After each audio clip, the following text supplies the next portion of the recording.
बाबा से प्रार्थना करो, बाबा आज मेरा पहला पशुपति व्रत है मेरे बाबा, स्वीकार करना।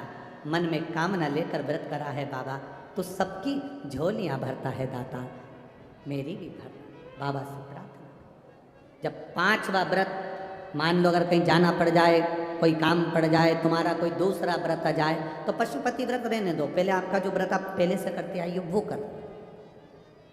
5वां व्रत हो 108 फूल की पंखड़ी, चावल का दाना, जो तुम बाबा को समर्पित कर सकती हो वो बाबा को समर्पित कर कर प्रसाद के वही 3 हिस्से, 6 दिए और 1 श्रीफल भेंट मंदिर में समर्पित करके दिया लेके वापिस आओ।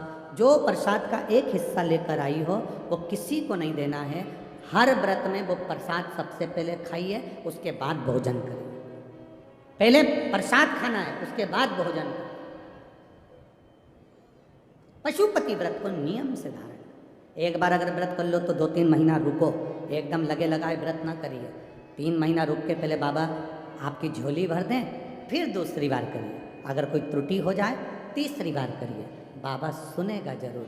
हम यहाँ से किसी को बुलाएं, कमलेश कमलेश कमलेश, 1 बार आवाज लगाएं नहीं सुनेगा, 2 बार आवाज लगाएं नहीं सुनेगा, तीसरी बार आवाज लगाएं और जम के चिल्लाएंगे तो कमलेश जो भी होंगे वो पलट कर देखेंगे। उसी तरह एक व्रत में अगर बाबा ना सुने, 3 महीने बाद फिर करिए, फिर बाद में करिए, बाबा सुनेगा जरूर और झोली भरेगा जरूर, सुनेगा। आए समय आया, 12 ज्योतिर्लिंग का स्मरण कराया। भगवान शिव के अनुपम ज्योतिर्लिंग का स्मरण कराते हुए प्रथम सोमनाथ जी का वर्णन किया, फिर भगवान आनंद के साथ सोमनाथ बाबा का वर्णन कर कर मल्लिकार्जुन बाबा का स्मरण कराया। महाकाल बाबा का स्मरण कराते हुए ओंकारेश्वर बाबा के लिए भगवान विंध्य पर्वत पर विराजमान हुए। नर नारायण के लिए भगवान केदारेश्वर बन गए। बाबा भीमाशंकर बनकर भीम का संहार कर दिए। विश्वनाथ के रूप में बाबा भरण पोषण करने के लिए मनु शत्रुपा के लिए विराजमान हुए। त्र्यंबकेश्वर गौतम बाबा के लिए बाबा ब्रह्मा विष्णु महेश त्र्यंबकेश्वर के रूप में विराजमान हुए। बाबा वैद्यनाथ भगवान रावण के शिवलिंग को भगवान भूमि पर विराजित होने पर विराजित हुए। नागेश्वर दारुक नाम के राक्षस का संहार बाबा करे हैं। आगे वर्णन आया है श्री रामेश्वरम का। राम जी ने लंका पर चढ़ाई करने से पहले भगवान शिव की आराधना करी, विराजमान हुए। आगे वर्णन आया है फिर कृष्णेश्वर का। सुधर्म नाम के ब्राह्मण की 2 पत्नी सुदेहा घूष्मा, घूष्मा का बेटे के टुकड़े टुकड़े कर दिए थे सुदेहा ने। वो बेटा मरे हुए 1 हफ्ता हो गया। जब सुदेहा बेटे को मार कर चली गई तो घूष्मा ने शंकर भगवान के शिवलिंग की पूजन कर कर तालाब में विसर्जन करा, तो बेटा जिंदा तैरते हुए वापस बाहर आ गया। शिव जी कृष्णेश्वर के रूप में विराजमान हो गए। ऐसे 12 ज्योतिर्लिंग का स्मरण शिव महापुराण की कथा में करा गया। चंचुला देवी का पति बिंदु प्रेत योनि से मुक्त हुआ। भगवान देवाधिदेव महादेव ने अपने मस्तक की बेलपत्र उतार कर शिव को ठीक को दी।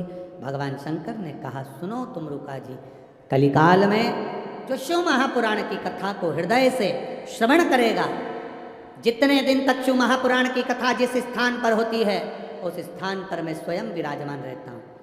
जो जीव सुनता है उसकी मनन वांछित कामना को मैं स्वयं पूर्ण करता हूँ।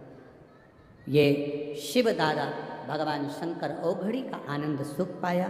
समय आया, बाबा तुमरुका जी ने जय घोष के साथ कथा का आनंद पाया। 25 तारीख से बालोद की कथा का स्मरण करेंगे, 29 तारीख तक 2 बजे से 5 बजे तक। मणिलिंग शिव पुराण होगा, उसको हमें समझना है मणिलिंग का मतलब क्या होता है, मणिलिंग का स्मरण क्या होता है। उसके बाद में जो कथा है वो 5 तारीख से 9 तारीख तक छिंदवाड़ा में है। फिर जो कथा है 15 तारीख से 21 तारीख तक पुणे सांगवी में है। ऐसी कथाओं का क्रम आस्था चैनल के माध्यम से आप सुनते रहेंगे, अपने जीवन को धन्य बनाते रहें। तिवारी परिवार को मैं बहुत बहुत साधुवाद देता हूँ जिन्होंने इतनी सुंदर कथा को यहाँ करवाया। पंडित श्री हरिचरण जी तिवारी जी पूर्व विधायक जी, मैं आमंत्रित करता हूँ उनको आभार व्यक्त करने के लिए। और संपूर्ण तिवारी परिवार को मैं श्री आशीष जी तिवारी जी को, श्री अभिषेक जी तिवारी जी को, श्री रमाकांत जी तिवारी जी को, श्री श्यामाचरण जी तिवारी जी को और पूरे तिवारी परिवार को और पूरे राजगढ़ वासियों को बहुत बहुत साधुवाद देते हैं। आरती के बाद जब आप जाएं, बाबा को नमन कर कर जाना। जब तक आभार हो तब तक बैठे रहना। कोई खड़ा ना हो, फिर आरती होगी, आरती के बाद आप लोग फिर जाइएगा। हर हर महा। सभी आस्था चैनल के श्रोता भाई बहनों को बहुत बहुत साधुवाद। श्रावण के महीने में आप जो नियम से कथा सुन रहे हैं उसके लिए कोटि कोटि साधुवाद देते हैं।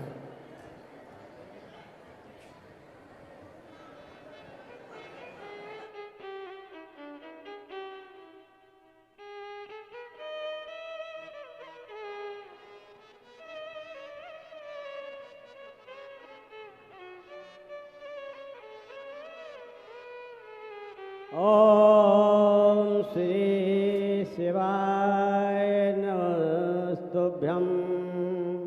श्री शिवाय नमस्तुभ्यं। आज इस सभा स्थल पर, कथा स्थल पर परम पूज्य अंतर्राष्ट्रीय पद्म भूषण श्री महाराज प्रदीप जी मिश्रा जी की कथा का आज समापन दिवस है। इस दिवस पर मंच पर विराजमान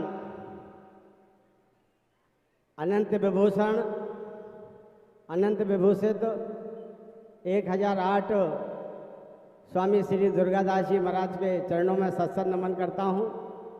मंच पर विराजमान परम पूज्य संत श्री प्रहलाद दास जी महाराज जयपुर के चरणों में बारंबार नमन करता हूँ। और जिनकी अमृतमयी वाणी से आप 5 मई